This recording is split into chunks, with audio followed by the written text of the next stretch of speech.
আমরা তোমাদের চোখে আঙ্গুল দিয়ে দেখিয়েছি আমরাই বাংলাদেশে গণতন্ত্র চাই, তোমরা চাও ভোট ডাকাতি করতে। আসসালামু আলাইকুম ওয়া রাহমাতুল্লাহি ওয়া বারাকাতুহু। প্রিয় দেশবাসী, সাংবাদিক ভাইরা, 11 দলীয় জোটের সম্মানিত নেতৃবৃন্দ, আমরা আল্লাহর কাছে শুকরিয়া জানাচ্ছি যে আল্লাহ তাআলা জনগণের সামনে যারা ভোট ডাকাত তাদেরকে উন্মোচন করতে আমরা সক্ষম হয়েছি। বাংলাদেশে ওরা শুধু ভোট চুরি করে নাই, ডাকাতি করেছে। আমাদের সুস্পষ্ট অনেকগুলো দাবি রয়েছে। আজকে নির্বাচনের পরে 11 দলীয় যে ঐক্য রয়েছে, আমরা জনগণের সামনে উপস্থিত হয়েছি। আমরা প্রথমত বলতে চাই, পার্লামেন্টে যে ভোট ডাকাতরা গিয়েছে, জনগণের সামনে আমরা বিরোধী দল হিসাবে হাজির হয়েছি। আমরা রাজপথে থাকব।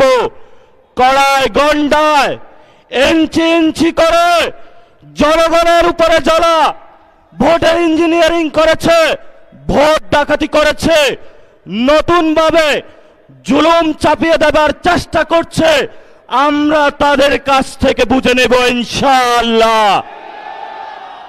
আমি সংক্ষিপ্ত কথা বলবো। আমাদের ভাই শহীদ উসমান হাদি আজকে আমাদের মধ্যে থাকতে পারতেন। সংসদ সদস্য হিসাবে ঢাকা 8-এর আল্লাহ ওনাকে শহীদ হিসাবে নিয়ে গিয়েছেন। আমরা বিচারের দাবিতে মাঠে গিয়েছি। আজকেই যেহেতু বিরোধী দলীয় যাত্রা হচ্ছে এই বায়তুল মোকাররম থেকে, আমি সরকারের কাছে আহ্বান জানাবো, দেশের কাছে আহ্বান জানাবো, প্রশাসনের কাছে আহ্বান জানাবো, আপনারা দ্রুত গতিতে শহীদ উসমান হাদি ভাইয়ের হত্যাকাণ্ডের বিচার যাতে হয় সেই উদ্যোগ নিন। আমাদেরকে এতদিন বলা হয়েছে বিচার এবং নির্বাচন মুখোমুখি দাঁড় করাবেন না। আমরা মরিয়া প্রমাণ করিলাম যে আমরা নির্বাচন বিরোধী নই। এখন সময় এসেছে শহীদ উসমান হাদি ভাইয়ের হত্যাকাণ্ডের বিচার করতে হবে। তৎকালীন সময়ে সংস্কারের নিয়ে বলা হয়েছিল, সংস্কার এবং নির্বাচন বিরোধী করার চেষ্টা চালানো হয়েছিল, ট্যাগ দেওয়া হয়েছিল, ওরা নির্বাচন চায় না। আমরা তোমাদের চোখে আঙ্গুল দিয়ে দেখিয়েছি আমরাই বাংলাদেশে গণতন্ত্র চাই, তোমরা চাও ভোট ডাকাতি করতে। এখন সময় এসেছে, কোনো 9-6 চলবে না। সংস্কারে জনগণে যে হ্যাঁ ভোটে ম্যান্ডেট দিয়েছে, দ্রুত বাস্তবায়ন করতে হবে।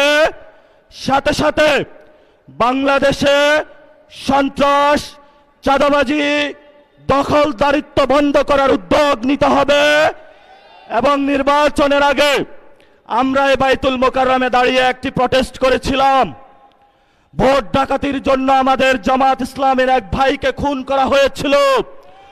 আমরা বলেছিলাম আমরা আবার আসবো, দ্বিগুণ হয়ে আসবো। এসেছে দ্বিগুণ হয়ে। আমাদের ভাইয়ের হত্যার বিচার বুঝে নিতে হবে। রাজপথ সংগ্রাম জারি রাখতে হবে।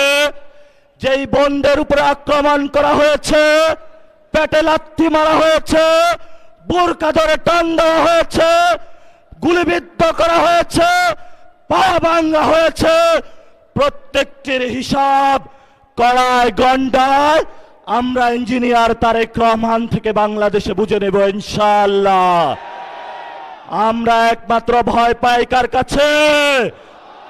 আল্লাহ ছাড়া আমরা কারো কাছে ভয় পাই না। হে মালিক, তুমি আমাদের রক্ষাকারী, তুমি আমাদের রিজিক দাতা। যারা এই বাংলাদেশে জনগণ 17 বছর অপেক্ষা করেছিল, আমাদের অধিকার ছিনিয়ে নিয়েছে, ভোট ডাকাতির মাধ্যমে ভাইদেরকে হত্যা করেছে।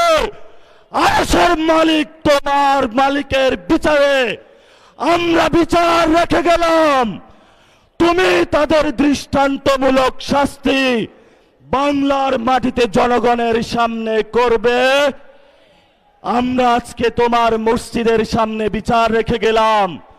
বাংলাদেশের মানুষ হতাশ হবেন না। লা তাহজান ইন্নাল্লাহা মানা, আল্লাহ আমাদের সাথে আছেন, শক্তিমান, ভয় নাই, জয় করব আমরা ইনশাআল্লাহ। দ্বিগুণ হয়ে পার্লামেন্টে যাব। সবাইকে আসসালাম, সবাই দোয়া রাখবেন। আসসালামু আলাইকুম ওয়া রাহমাতুল্লাহি ওয়া বারাকাতুহু।